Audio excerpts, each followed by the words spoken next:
Shalom, puji Tuhan. Tema firman Tuhan, bersusah-susah dahulu, bersenang-senang kemudian. Mari kita akan melihat ayat firman Tuhan yang akan menjadi dasar perenungan kita di hari ini. Di dalam kitab Mazmur pasal 126, ayat yang kelima dan ayat yang keenam. Saya akan baca untuk kita semua. Lembaga Alkitab Indonesia memberikan judul Pengharapan di Tengah-Tengah Penderitaan.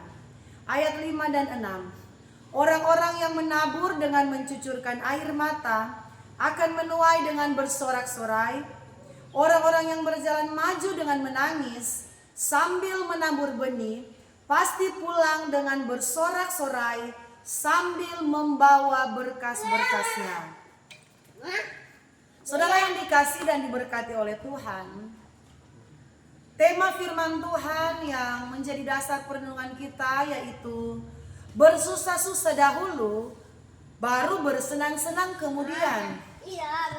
Cara kerjanya Tuhan banyak kali seperti ini. Orang percaya itu tidak langsung berada di puncak kesuksesan mereka. Orang Kristen itu tidak langsung berada di puncak kejayaan. Di tengah-tengah usaha kita, di tengah-tengah pekerjaan kita, Tuhan tidak langsung instan memberkati usaha kita. Tuhan tidak langsung instan menolong pergumulan kita. Tuhan tidak langsung instan menjawab segala doa-doa kita.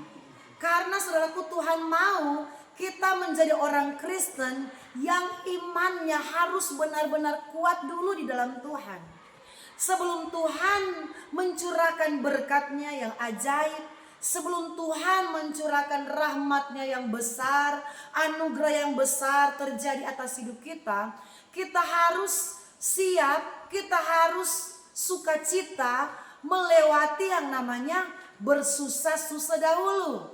Barulah yang namanya bersenang-senang akan terjadi dalam hidup kita. Bersusah-susah dahulu, bersenang-senang kemudian. Banyak orang pengennya langsung ada di dalam puncak kejayaan. Banyak orang, saudaraku, langsung mau ada di puncak keberhasilan.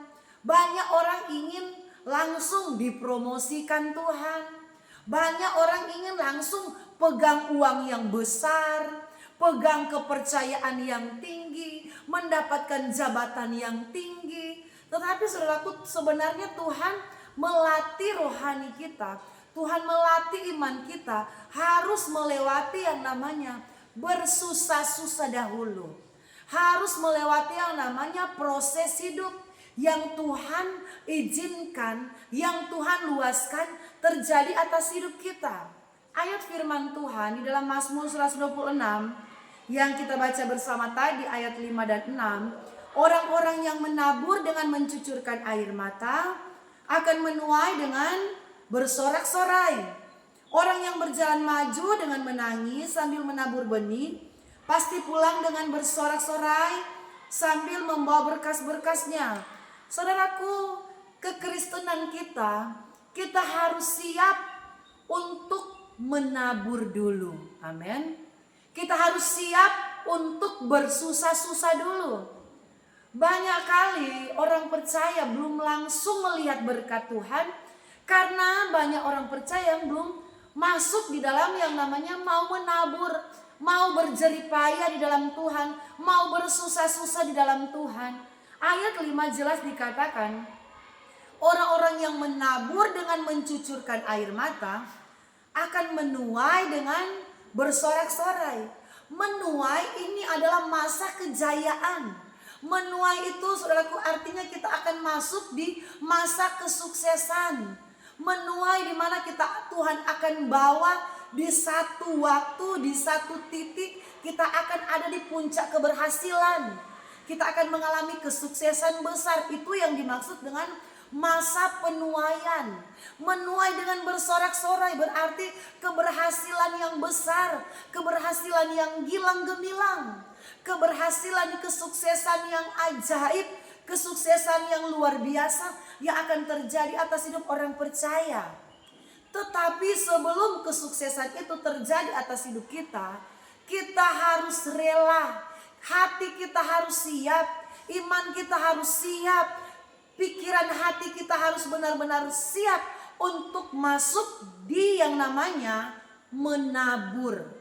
Menabur itu memang tidak gampang, saudaraku.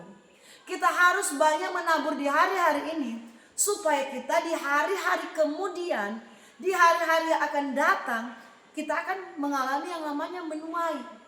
Di hari-hari ini Tuhan izinkan kita harus bersusah-susah dulu supaya di kemudian hari kita akan bersenang-senang dulu.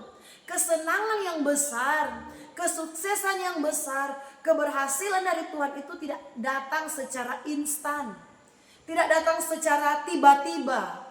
Tetapi saudaraku, harus ada yang namanya menabur, harus ada yang namanya berjerih payah, harus ada yang namanya berjerih lelah, harus ada yang namanya bersusah-susah.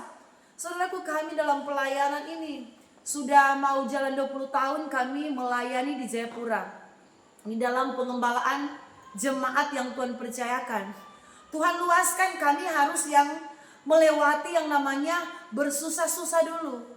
Tuhan izinkan kami dipercayakan dalam jemaat, belum langsung jemaat yang besar. Kami merintis dari tidak ada jemaat, dari 0 jemaat.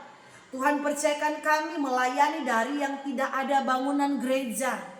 Masih pakai tempat orang, sewa-sewa tempat orang. Tuhan izinkan kami melayani dari tidak ada jemaat, bersusah-susah dulu. Dari yang namanya saudaraku, kami diizinkan Tuhan dari semuanya yang serba nol, serba kosong. Kami harus benar-benar sungguh-sungguh punya iman sama Tuhan. Di situ Tuhan melatih yang namanya saudaraku, kami belajar berserah kepada Tuhan. Kami belajar sungguh-sungguh berdoa di kaki Tuhan, belajar berserah penuh hanya kepada Tuhan. Karena ketika Tuhan bawa kami di Jayapura, belum ada jemaat yang harus kami layani pada tahun 2006. Kami pertama kali menginjakan kaki kami di Jayapura di Papua ini. Banyak orang kami belum kenal, mau kemana-mana kami belum tahu, jalan-jalannya mau kemana kami belum tahu. Karena memang kami belum pernah sama sekali injakan kaki kami di Jayapura. Tetapi ini yang namanya menabur dulu, bersusah-susah dulu, melayani kursi-kursi yang kosong. Kami sudah alami saudaraku, melayani itu dari kursi-kursi yang kosong, berkhotbah seperti ini. Tetapi yang ada di hadapan kami itu bukanlah orang-orang yang mendengarkan khotbah kami, tetapi kursi-kursi yang kosong. Itu kami alami saudaraku. Tidak ada yang namanya pengeras suara pada waktu itu, manual. Tidak ada keyboard atau organ, tidak ada. Pakai gitar, biasa saudaraku. Semuanya diawali dengan yang namanya bersusah-susah. Kami saudaraku, ketika Tuhan berkati, bisa ada berkat untuk membeli tanah gereja. Walaupun itu kami cicil tanah di masa saya berdiri saat ini. Kami cicil 3 kali kepada kepala suku pemilik tanah. Cicil saudaraku dengan uang yang recehan, 1.000, 2.000, 5.000. Dikumpul-kumpul saudaraku sampai kami bisa DP pembayaran yang pertama. Dan ketika membangun saudaraku, karena tanah ini masih rawa-rawa. Rawa-rawa itu saudaraku masih berair, jadi bukan tanah padat. Jadi harus ditimbun. Kami harus melewati yang namanya bersusah-susah. Walaupun kami gembala, kami pendeta, kami harus menjadi kenek tukang, membantu tukang. Karena apa? Supaya penghematan, karena keuangan. Jadi kami cuma cari satu kepala tukang, saya, Bapak Gembala, dan anak kami pada waktu itu Salomo yang masih kecil pada waktu itu dia, tapi dia sudah bisa bantu saudaraku. Jadi timbunan datang 1, 2, 3 truk, kami ratakan. Kami jadi kenek, tetapi itu yang namanya harus menabur dulu. Kalau suatu saat ke depan kita merindukan, saudaraku, Tuhan memberkati apa yang kita kerjakan. Seperti saya kasih contoh tadi pelayanan kami. Kami rindu suatu hari, suatu saat kelak Tuhan memberkati. Di hari ini kami sudah harus siap untuk menabur. Di hari ini kami harus siap, saudaraku, membuang waktu, tenaga kami untuk kami korbankan kepada Tuhan dengan sukacita, bukan dengan berat hati, bukan dengan persungutan. Begitu juga kita dalam pekerjaan kita. Begitu juga dalam karir dan usaha kita. Kita harus siap melewati prosesnya Tuhan. Kalau hari ini kita masih karyawan biasa, masih staf biasa di kantor, kita belum ada jabatan apa-apa, lakukan itu dengan sukacita. Menabur dulu, bersusah-susah dulu. Lakukan dengan segenap hati di mana kita bekerja, di mana kita beraktivitas. Karena ada satu waktunya Tuhan, waktu yang tepat Tuhan akan angkat karir kita. Tuhan akan angkat, saudaraku, kedudukan dan jabatan kita. Asalkan kita siap untuk melewati jalannya Tuhan, prosesnya Tuhan. Begitu pula dengan usaha, kalau kita punya usaha pekerjaan yang kita kerjakan, atau kita beternak, atau kita bertani, apapun saudaraku. Jangan dulu kita berpikir, oh saya akan menghasilkan hasil yang besar. Tetapi setialah dalam pekerjaanmu, lakukan dengan sukacita, lakukan dengan sungguh-sungguh. Dan yang paling inti ialah andalkan Tuhan. Kalau kita andalkan Tuhan, walaupun penghasilan kita masih seadanya, walaupun pekerjaan kita masih biasa-biasa, menabur dengan sukacita. Kita melakukan yang terbaik, saudaraku. Walaupun dalam pekerjaan kita andalkan Tuhan, lakukan yang terbaik dengan sungguh-sungguh. Saya percaya ada waktunya Tuhan. Alkitab berkata di ayat yang ke-6, orang yang berjalan maju dengan menangis sambil menabur benih, pasti pulang dengan bersorak-sorai sambil membawa berkas-berkasnya. Orang yang berjalan maju berarti orang yang berjalan dengan berpengharapan kepada Tuhan. Tidak pernah putus asa, walaupun banyak kali mungkin menghadapi jatuh bangun di dalam pekerjaan kita. Tidak langsung berhasil, jatuh bangun kita hadapi di tengah-tengah usaha kita, pekerjaan kita. Tetapi kalau kita berjalan maju, kita berpengharapan kepada Tuhan, kita tetap percaya kepada pertolongan Tuhan, maka pertolongan daripada Tuhan akan menjadi bagian kita. Maka memperoleh hasil yang luar biasa akan terjadi atas hidup kita. Jangan lupakan Tuhan dalam segala pekerjaan kita. Jangan lupakan Tuhan dalam segala apa yang kita lakukan di hari-hari ini.